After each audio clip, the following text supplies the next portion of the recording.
ഇതാ മാതൃഭൂമി പത്രമാണ് എന്റെ കയ്യിൽ. മാതൃഭൂമി പത്രത്തിലെ ഒരു വലിയ ഹെഡിങ് ഫസ്റ്റ് പേജിൽ തന്നെ ഞാൻ നിങ്ങളെ കേൾപ്പിക്കാം. ആ ഹെഡിങ്: മതസൗഹാർദ്ദ പെരുമയിൽ വിഷ്ണുമൂർത്തി തെയ്യം പള്ളിയിലെത്തി. നോക്കണം നിങ്ങൾ, മതസൗഹാർദ്ദ പെരുമയിൽ വിഷ്ണുമൂർത്തി തെയ്യം പള്ളിയിലെത്തി. എന്നിട്ടോ പെരുമ്പട്ട, കാസർഗോഡ്. എന്നിട്ട് ആ സ്ഥലത്തു നിന്നുള്ള റിപ്പോർട്ടിൽ പറയുകയാണ്. എന്താ പറയുന്നത്? പള്ളിയിലേക്ക് അവർ വരികയാണ്. എന്താണ് അവർ ചെയ്തത് കേട്ടോളൂ. തിങ്കളാഴ്ച പെരുമ്പട്ട താഴേത്തടം പാടാള് കുറങ്ങര ഭഗവതി ക്ഷേത്രത്തിലെ വിഷ്ണുമൂർത്തി തെയ്യമാണ് പെരുമ്പട്ട ജുമാ മസ്ജിദ് സന്ദർശിച്ചത്. തിങ്കളാഴ്ച 2 മണിയോടെയാണ് തെയ്യം പള്ളിയിലെത്തിയത്. ക്ഷേത്രസ്ഥാനികരും ഭാരവാഹികളും പള്ളിയിലെത്തിയിരുന്നു. തെയ്യത്തെ Juma Masjid committee president TP. Abdul കരീമും സംഘവും വരവേറ്റു. പള്ളിയുടെ ഉള്ളിൽ കയറിയ തെയ്യത്തിന് പ്രത്യേക ഇരിപ്പിടം നൽകി. അതിലിരുന്ന് തെയ്യം പള്ളി ഭാരവാഹികളോട് തെയ്യം പറച്ചിൽ നടത്തി. തുടർന്ന് പള്ളിയിൽ എല്ലാവരും ഒത്തുചേർന്ന് പ്രാർത്ഥന നടത്തി. നിങ്ങളൊന്ന് ആലോചിച്ചു നോക്ക്.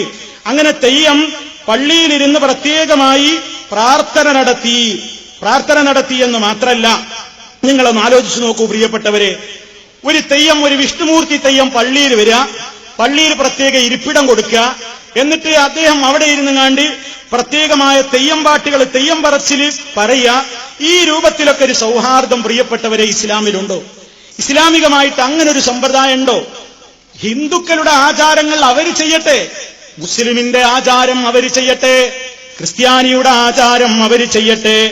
അതിലപ്പുറം പ്രിയപ്പെട്ടവരെ, അതിലപ്പുറം എന്താണ് നമുക്ക് ചെയ്യാൻ പറ്റുന്നത്? നിങ്ങൾ ശ്രദ്ധിച്ചോ. ഈ തെയ്യം വന്നിട്ട് എന്തു ചെയ്യുന്നു? നൂറ്റാണ്ടുകളുടെ ഇടവേളകളെ ഭേദിച്ച് പരദേവത വീണ്ടും പള്ളിമുറ്റത്തെത്തി. പക്ഷേ മൂടകൾക്ക് പകരം പള്ളിയിലെ മഖാമിന് മുമ്പിൽ കൂട്ടിയിട്ട അരിയുടെ മുകളിലാണ് തെയ്യം നിലയുറപ്പിച്ചത്.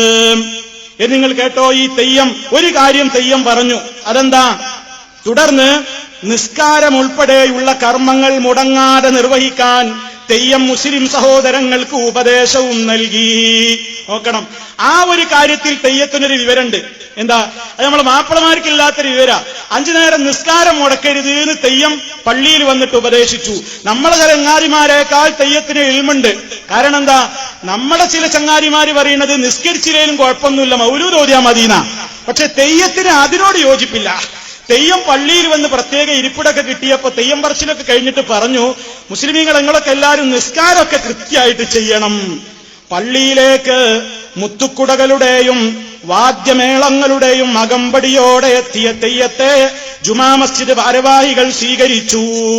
നോക്കണം നിങ്ങൾ, വാദ്യമേളങ്ങൾ കൊണ്ട് പള്ളിയിലേക്ക് വരികയെ. നിങ്ങൾ ആലോചിച്ചു നോക്കൂ, എവിടെ എത്തി? ഇങ്ങനെയാണോ സൗഹാർദ്ദം?